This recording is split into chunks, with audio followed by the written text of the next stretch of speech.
अगर आप एक फैक्ट चैनल या कोई ऐसा चैनल स्टार्ट करने की सोच रहे हैं जिसमें आपको दूसरों का कंटेंट यूज करना पड़ता है, तो एक बात याद रखना, बल्कि हर वो एजेंसीज या थर्ड पार्टी एंटिटीज भी स्ट्राइक दे सकते हैं, क्योंकि भाई उन्हें पैसे मिले हैं ये काम करने के।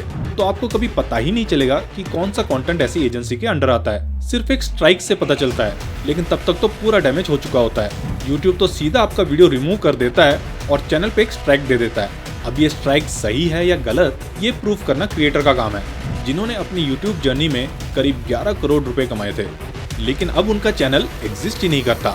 यूट्यूब तो भाई सेफ खेलता है, वो इन तामझामों में नहीं फंसता। तामझामों में फंसने का काम तो सिर्फ क्रिएटर्स का है। यूट्यूब की फेयर यूज पॉलिसी, जो ये कहती है कि आप किसी के भी कॉपीराइटेड कंटेंट को अपने वीडियो में रीयूज कर सकते हो विदाउट द ओनर्स परमिशन, और इससे आपके चैनल पर कॉपीराइट स्ट्राइक भी नहीं आएगी। लेकिन दोस्तों, यहाँ पर एक फैलेसी है फेयर यूज और कॉपीराइट वायलेशन के बीच, जिसे समझना बहुत जरूरी है। So what actually is fair use? Some of the BS and mystery that surrounds fair use. How does YouTube handle fair use? Copyright is a plague on my existence as a creator. I bet you want to use the fair use rule to avoid copyright strikes. Today's topic is fair use.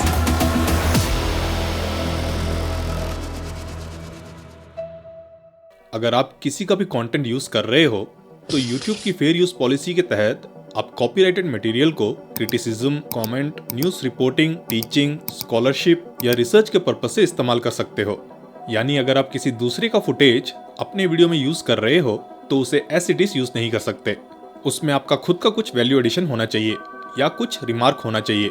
या तो आप उसमें criticise कर रहे हैं, या commentary कर रहे हैं, या न्यूज रिपोर्टिंग कर रहे हैं, या फिर कुछ पढ़ा रहे हैं, या फिर रिसर्च पर्पसेस के लिए यूज कर रहे हैं। तो कॉपीराइट एक्ट 1976 के सेक्शन 107 के तहत इसे इन्फ्रिंजमेंट ऑफ कॉपीराइट नहीं माना जाएगा। लेकिन यहाँ बहुत से लोगों को कंफ्यूजन और मिसकंसेप्शन है। कई बार लोग ये सोचते हैं कि किसी का भी वीडियो यूज किया और एक डिस्क्लेमर डाल दिया कि ये फेयर यूज पॉलिसी में आता है, और यहाँ तक कि ओरिजिनल ओनर को क्रेडिट भी दे दिया, तो क्या ये वाकई में फेयर यूज पॉलिसी के अंडर आता है? यहाँ मैं आपको बता दूं कि फेयर यूज तभी माना जाएगा जब आपका वीडियो ओरिजिनल कंटेंट से अलग एक नया एक्सप्रेशन, मीनिंग या मैसेज दे रहा हो। यानी आपका कंटेंट ट्रांसफॉर्मेटिव होना चाहिए। अगर सिर्फ कॉपी पेस्ट किया और कह दिया कि ये फेयर यूज है, तो ये पॉलिसी के खिलाफ है। अब एक इम्पॉर्टेंट बात, जो कि इस पूरे वीडियो में मेन और इम्पॉर्टेंट बात है, वो ये कि मान लीजिए भले ही आप एजुकेशनल कंटेंट बना रहे हो, आपने वीडियो में अपने तरीके से एक्सप्लेनेशन दी है, मतलब आपने कुछ वैल्यू एडिशन किया है, आपने फुटेज को इस तरह से यूज किया है कि वो ओरिजिनल कंटेंट से अलग दिखे, और हाँ, आपने एक डिस्क्लेमर भी डाल दिया, साथ ही ओरिजिनल क्रिएटर को क्रेडिट देना भी नहीं भूले। लेकिन फिर भी देयर इज नो गारंटी कि आपका वीडियो फेयर यूज के अंडर प्रोटेक्टेड होगा, क्योंकि फेयर यूज को केस बाय केस डिटरमाइन किया जाता है। और सबसे बड़ी बात, यूट्यूब इस बात को डिसाइड नहीं करता कि आपका वीडियो फेयर यूज है या नहीं। ये फैसला तो कोर्ट करता है। कोर्ट होलिस्टिकली एग्जामिन करता है कि आपका कंटेंट ओरिजिनल से कितना ट्रांसफॉर्मेटिव है। बेसिकली वो ये देखता है कि आपने कॉपीराइटेड वर्क में कोई नया एक्सप्रेशन, मीनिंग या मैसेज ऐड किया है या नहीं। अगर आपका कंटेंट सिर्फ कॉपी पेस्ट किया हुआ लगता है, तो कोर्ट इसे फेयर यूज नहीं मानेगा। अब कोर्ट बेसिकली 4 फैक्टर्स को मद्देनजर रखता है, जिससे वो ये डिटरमिन करता है कि ये फेयर यूज है या नहीं। पहला, purpose and character of the use. Court सबसे पहले ये देखेगा कि कॉपीराइटेड कंटेंट का पर्पस और कैरेक्टर क्या है। अगर आपने ट्रांसफॉर्मेटिव तरीके से यूज किया है, जैसे पैरोडी, कमेंट्री या किसी नए मीनिंग के साथ, तो चांसेस है कि इसे फेयर यूज माना जाएगा। दूसरा है nature of the copyrighted work, जैसे कि एक पब्लिश्ड वर्क को आसानी से फेयर यूज मिल जाता है कंपेयर टू अनपब्लिश्ड वर्क। दूसरी बात, फैक्चुअल और इंफॉर्मेशनल कंटेंट को आसानी से फेयर यूज मिल जाता है, जबकि हाईली क्रिएटिव वर्क जैसे कि मूवीज, नॉवल या म्यूजिक हो गए, इनमें थोड़ा मुश्किल होता है।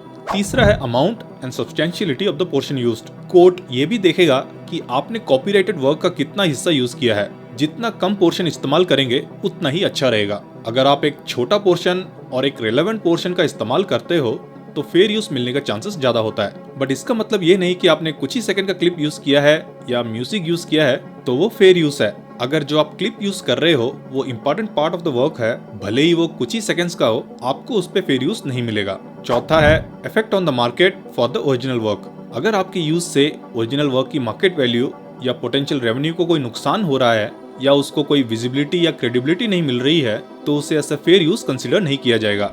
अब वापस से आते हैं अपने सिनेरियो पे। अब मान लीजिए अगर किसी क्रिएटर ने आपको कॉपीराइट स्ट्राइक दे दिया तो YouTube बिना किसी डिबेट के आपका वीडियो टेक डाउन कर देगा। अब इसमें यह मायने नहीं रखता कि आपने सिर्फ कुछ ही सेकंड्स का क्लिप यूज किया है, स्ट्राइक तो लग ही जाएगा।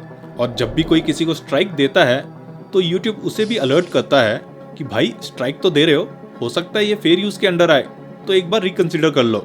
बट द थिंग इज कि इस पर कोई कंपल्शन नहीं है, इट्स अप टू हिम। वो कॉपीराइट स्ट्राइक दे सकता है। अब देना चाहिए या नहीं देना चाहिए, that's another part of the discussion. देखिए यहाँ पे ओरिजिनल ओनर वार्निंग भी दे सकता है आपको कि आपने मेरा कंटेंट यूज किया है, इसे खुद से डिलीट कर दो वरना मैं कॉपीराइट स्ट्राइक दे दूंगा। इससे चैनल पर कोई कॉपीराइट क्लेम या स्ट्राइक नहीं आएगा, बस एक वार्निंग मिलेगी। एंड आई थिंक ये एक हेल्दी अप्रोच है, क्रिएटर्स को इन्हीं अप्रोच को फॉलो करना चाहिए।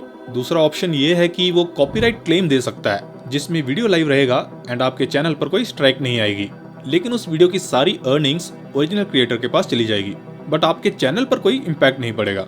मेरे साथ जो हुआ है वो मैं आपको कुछ ही देर में बताऊंगा। एंड तीसरा ऑप्शन और सबसे सीरियस ऑप्शन है कॉपीराइट स्ट्राइक। इस केस में आपका वीडियो यूट्यूब से डिलीट हो जाएगा, आपके चैनल पर एक स्ट्राइक लग जाएगी। अगर आपको 3 स्ट्राइक्स और लगती है तो आपका चैनल टर्मिनेट हो जाएगा परमानेंटली।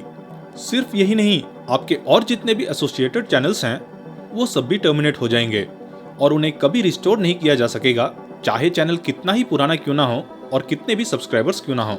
एग्जाम्पल के लिए ऐसे कई बड़े क्रिएटर्स हैं जिनके चैनल्स टर्मिनेट हो गए हैं, जैसे नॉलेज टीवी इंडिया, जिन्होंने अपनी यूट्यूब जर्नी में करीब 11 करोड़ रुपए कमाए थे, लेकिन अब उनका चैनल एग्जिस्ट ही नहीं करता।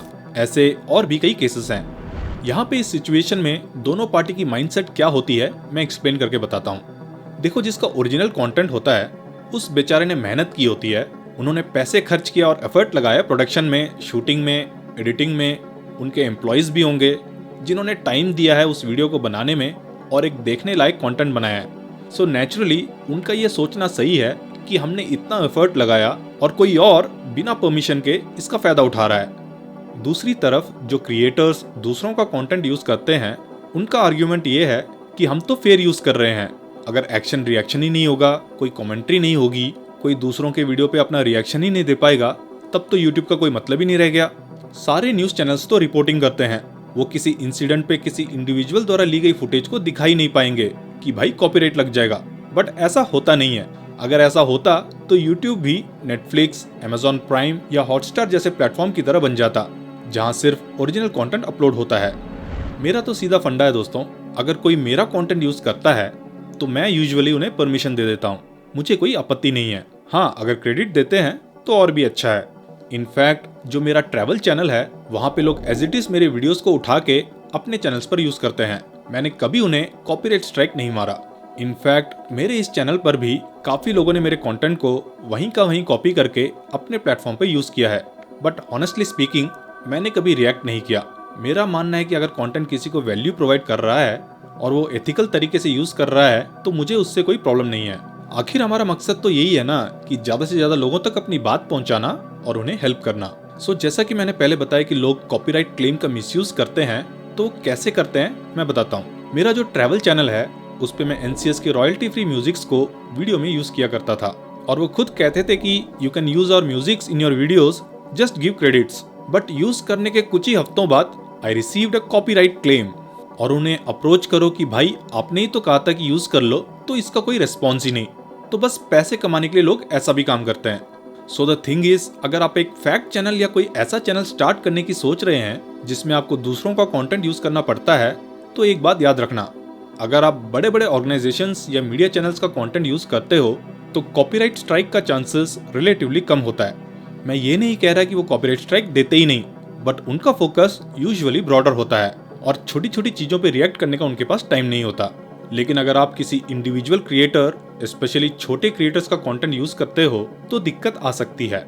खासकर छोटे क्रिएटर्स जो काफी इगोइस्टिक होते हैं, उनका कंटेंट अगर आप टीचिंग, कमेंट्री या रिएक्शन के लिए यूज करते हो तो उनकी लिटरली सुलग जाती है और वो तुरंत कॉपीराइट स्ट्राइक मार देते हैं। लेकिन कई ऐसे भी समझदार क्रिएटर हैं जिनका एटीट्यूड डिफरेंट होता है। वो समझते हैं कि अगर कोई उनका कंटेंट यूज कर रहा है तो उनके चैनल का इनडायरेक्टली प्रमोशन हो रहा है, एक वाइडर ऑडियंस तक उनका काम पहुंच रहा है और फ्री में मार्केटिंग हो रही है। यही रीजन है कि 90% क्रिएटर्स कॉपीराइट स्ट्राइक नहीं देते हैं, इंस्टेड वो सिर्फ क्रेडिट मांगते हैं, जो एक फेयर डील है। अब मैं आपको एक इंटरेस्टिंग बात बताता हूँ। एग्जाम्पल के लिए मैं ढिंचक पूजा और पुनीत सुपरस्टार को ले लेता हूँ। आपने कभी सोचा है कि इनका कंटेंट इतना वायरल क्यों होता है? रीजन सिंपल है, जो है हजारों रोस्ट वीडियोस जो इन पे बनते हैं। ये रोस्ट वीडियोस इनके लिए फ्री की मार्केटिंग का काम करते हैं। ऑनेस्टली टैलेंट तो आप भी जानते हो कि कितने टैलेंटेड हैं ये लोग। अच्छा। बट रियल बात ये है कि इनकी वायरलिटी का एक बड़ा पोर्शन इस चीज पर डिपेंडेंट है कि दूसरे क्रिएटर्स अपने वीडियो में उनके कंटेंट पे रिएक्ट करते हैं, उनको रोस्ट करते हैं और लोग उनके कंटेंट के बारे में बात करते हैं। अब हर कोई ढिंचक पूजा या पुनीत सुपरस्टार तो नहीं है। कुछ लोगों को पसंद नहीं है कि उनके क्लिप्स को कोई और अपने वीडियो में यूज कर ले और वो कॉपीराइट स्ट्राइक दे देते हैं। और एकदम साफ बात यह है कि जब भी कोई कॉपीराइट स्ट्राइक देता है तो एक क्रिएटर के लिए ये पूरा सिनेरियो बहुत मुश्किल और फ्रस्ट्रेटिंग हो जाता है। अब मेरी कहानी सुनिए ताकि आपको समझ आए कि इस प्रोसेस में क्या कॉम्प्लेक्सिटीज होती हैं।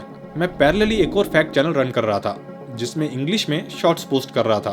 तो उस चैनल में 29 अक्टूबर को एक कॉपीराइट स्ट्राइक पड़ा कि भाई कोई WP1 रिक्वेस्ट है, उसने स्ट्राइक दे दिया और कॉन्टैक्ट में ये legal@vlicense.co करके कोई ईमेल आईडी था। अब मुझे ये समझ नहीं आया कि ये WP1 रिक्वेस्ट या ये vLicense है कौन। मैंने तो इसका कोई कंटेंट यूज ही नहीं किया। तो मैंने उस बंदे को मेल किया कि भाई स्ट्राइक हटा दो, जिस वीडियो पे आपने स्ट्राइक दिया है उस पे तो मैंने सबिन मैथ्यू करके है एक क्रिएटर, उसका क्लिप यूज किया है और जो मैंने वीडियो बनाई है इट्स फॉर एजुकेशनल पर्पस और मैं आपके किसी भी राइट्स को इन्फ्रिंज नहीं कर रहा और ये फेयर यूज पॉलिसी के अंतर्गत आती है। तो मैंने उससे रिक्वेस्ट करी थी कि आप इस कॉपीराइट स्ट्राइक को हटा दो। आप मेरे चैनल पे स्ट्राइक देके मेरे लाइवलीहुड पे इम्पैक्ट डाल रहे हो। 1 दिन हो गए, 2 दिन हो गए, कोई रिस्पॉन्स ही नहीं आया। फिर मैंने उस वीडियो के ओरिजिनल क्रिएटर सबिन मैथ्यू को लूप किया और उनसे रिक्वेस्ट की कि ऐसे कॉपीराइट स्ट्राइक आया है, प्लीज इसे रिजॉल्व कर दो। मेल करने के कुछ ही घंटों बाद एक और स्ट्राइक पड़ गया उसी एंटिटी vLicense की तरफ से, लेकिन इस बार कंटेंट किसी और क्रिएटर का था।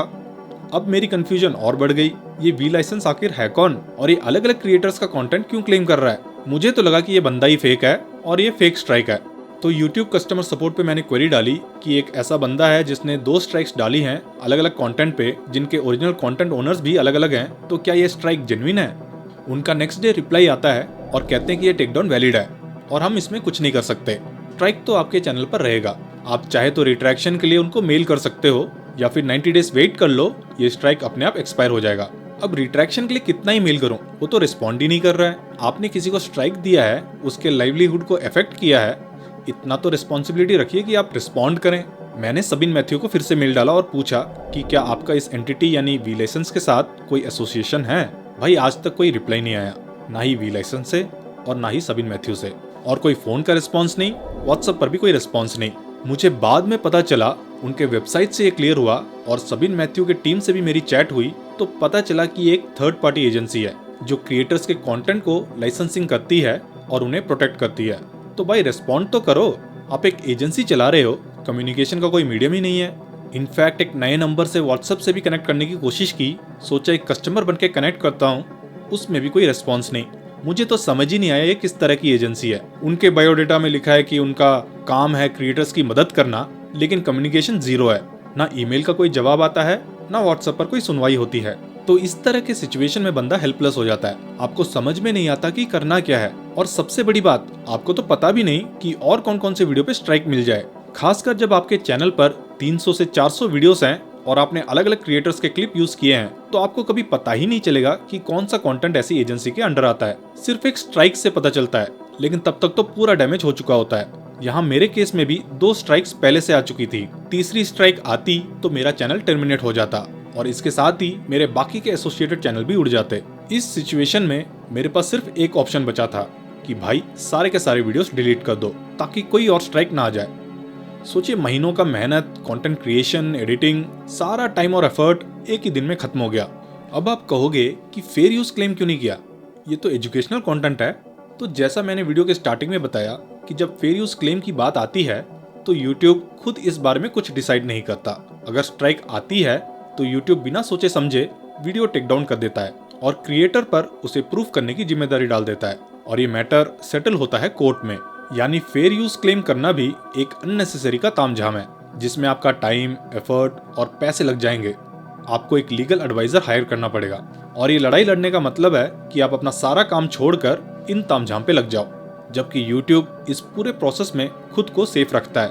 YouTube तो सीधा आपका वीडियो रिमूव कर देता है और चैनल पे एक स्ट्राइक दे देता है। अब ये स्ट्राइक सही है या गलत, ये प्रूफ करना क्रिएटर का काम है। यूट्यूब तो भाई सेफ खेलता है, वो इन तामझामों में नहीं फंसता। तामझामों में फंसने का काम तो सिर्फ क्रिएटर्स का है। तो अगर आपके पास टाइम, पैसा और एनर्जी है तो कोर्ट में लड़िए और प्रूफ कीजिए कि ये फेयर यूज है। नहीं तो आपके पास कोई ऑप्शन ही नहीं बचता सिवाय 90 दिन वेट करने का, ताकि स्ट्राइक एक्सपायर हो जाए। और यही रीजन था कि मैंने डिसाइड किया कि अब 90 दिन वेट करूंगा ताकि ये स्ट्राइक खुद ब खुद एक्सपायर हो जाए। क्योंकि ऑनेस्टली मेरे पास ना टाइम है और ना एफर्ट कि मैं कोर्ट जाके इस मैटर को सेटल करूं और प्रूफ करूं कि ये फेयर यूज है। पर आयरनी देखिए, मैं उन्हें रिट्रैक्शन के लिए बार बार मेल कर रहा हूं तो रिप्लाई तो आ नहीं रहा, पर उसके बदले मुझे एक नई स्ट्राइक मिल जा रही है। और 3 नवंबर को मेरे मेन चैनल पर भी उसी एजेंसी द्वारा एक और कॉपीराइट स्ट्राइक दे दिया गया। मतलब ये एजेंसीज या क्रिएटर्स एक बेसिक रिस्पॉन्सिबिलिटी तो रख ही सकते हैं कि वो हम जैसे क्रिएटर्स के पॉइंट ऑफ व्यू को भी समझें और एटलीस्ट रिस्पॉन्ड तो करें। लेकिन यहाँ तो साइलेंस और स्ट्राइक्स का सिलसिला चल रहा था। एक और बात, जो उन्होंने टाइम स्टैम्प दिया है अपने क्लेम में कि यहाँ से यहाँ तक मेरा कंटेंट यूज किया गया है, वो भी गलत है और मैच नहीं कर रहा है।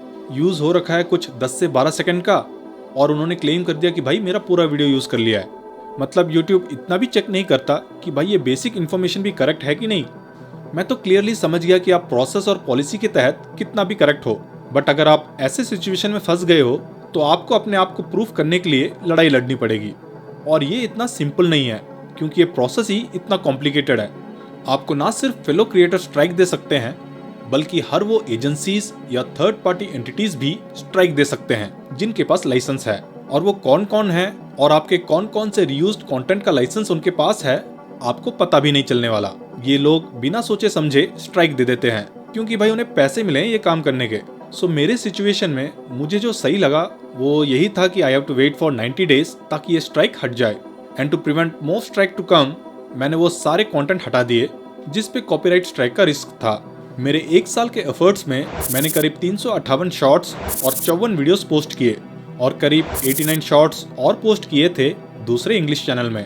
पर इस इंसिडेंट के बाद मुझे अपने कई सारे शॉर्ट्स डिलीट करने पड़े, विच definitely affected my earning and the time I have invested in creating such shorts. ये कदम सिर्फ और सिर्फ मेरे चैनल को सेव करने के लिए था। Because as I said, I have no time, money and energy so that I can put my effort into proving कि it's for educational purpose। और मेरा सीधा सा इंटेंशन यही था कि मैं व्यूवर्स को एथिकली और रिस्पेक्टफुली एजुकेट करूं और इन्फॉर्मेशन दूं, और मेरे यूज से उस ओरिजिनल क्रिएटर के काम के मार्केट वैल्यू पे भी कोई नेगेटिव इम्पैक्ट नहीं था।